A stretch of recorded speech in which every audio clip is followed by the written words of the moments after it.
Is this one of the best Android phones on the market? Let's have a closer look.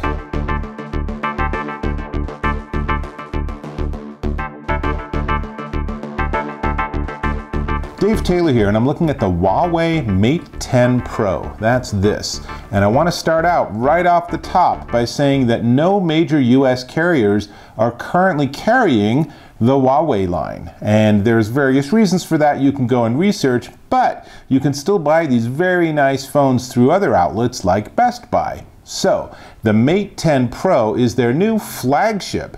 Now, this is a big term in the industry. The flagship means it's the best phone they have. It has everything they can possibly put on it, and this one definitely covers all of that. So, let's start out with the processing and the CPU and everything. This features the Huawei Kirin 970 AI processor, plus an octa-core ARM Cortex CPU, and a Mali G72 12-core GPU, and a neural net processing unit. Pretty sure this thing is going to turn into the Terminator at some point. But in any case, it has a whole lot of computing power jammed into this tiny little form factor. It also has 6 gigabytes of RAM and 128 gigabytes of ROM. That is not bad. But really where this shines is the display, and it has a full view 16:9 AMOLED screen. AMOLED? Never really know how to pronounce that. But it has HDR10 support, and it's at 2160 by 1080 at 402 pixels per inch. That's pretty nice. Overall, the screen really pops, and I have to say that's really the best, or one of the best features of this phone. There's not much you can bring up that doesn't look gorgeous. And you can see even just the wallpapers just come and really just pop. It's very bright. Now, the battery is another really nice feature here. So this features a 4000 milliamp hour battery, which gives you 20 plus hours of battery life. Better, it's a fast charge. So in 10 minutes you can charge it up 20%, and 30 minutes of charge will give you 55 to 60% charge total. That is really nice, which means you can give it a quick top up during lunch and it's going to be great. Now, one of the other big parts of any smartphone nowadays is the camera technology. And what Huawei did is they went to Leica, really a classic brand, and they said, Leica, give us some camera technology. So Leica did, and they have the Summilux H lens system at an f1.6, which gives you a 12 megapixel RGB and 20 megapixel monochrome with image stabilization and all sorts of cool stuff. So let me show you a couple of examples. First, this is a video that I shot, and as you can see, it's crystal clear. It's really nice. And then here's a photograph, and again, it's captured the water in motion.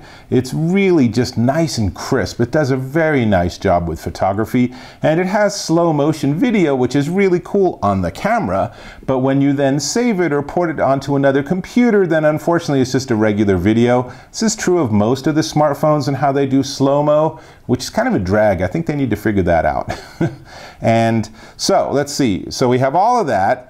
And then the other thing that's interesting about this is Huawei has its own UI on top of Android. So this is running Android 8.0 Oreo, which is nice. But on top of that, they installed what they call the Emotion UI, or EMUI 8.0. And that gives you a kind of different look and feel than you'd typically see on an Android phone.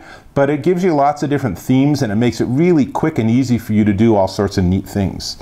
Also water and dust resistant. I have not tested that as you would expect, because I don't want to have this thing break on me, but it's good to know they're resistant. I would like to see it become fully water and dust proof, but that's another piece of engineering. Now, on the downside, one of the things that you immediately notice when you look at all the ports, and here's a close-up of the bottom, but what's missing? There's no headphone jack. Like a lot of modern smartphones, they're using Bluetooth. But to their credit, Huawei also does include earbuds that have, interestingly, a USB-C connection on them.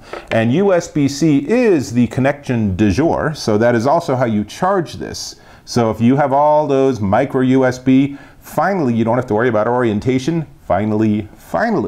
So that's cool. The other thing that surprised me about this though is there's no Qi charging. For a phone that's a flagship phone from a really big electronics company, I really thought it would give me wireless charging, and it doesn't. So if that's something super important to you, know that the Mate 10 Pro does not have that feature. On the other hand, what it does have is it does have a fingerprint scanner smack dab in the middle of the back, and it works really well. Pretty much 100% of the time, if I touch that back, then the phone's unlocked instantly. Very nice. Some of the other Android phones, fingerprint scanner doesn't quite work as well. So it goes. So all that we have left to talk about is the price. But before we get to the price, let me ask if you can click on that subscribe button. And if you want and you're so inspired, give me a thumbs up. Super appreciated. Now, the price comes in blue, and this is a blue. It's hard to see here. And brown and gray, and you can pick it up at bestbuy.com. The Huawei Mate 10 Pro will cost you $649 at bestbuy.com. So, this is Dave Taylor. I'm going to go back to exploring some of the video features on this Mate 10 Pro, and I will catch you in my next video.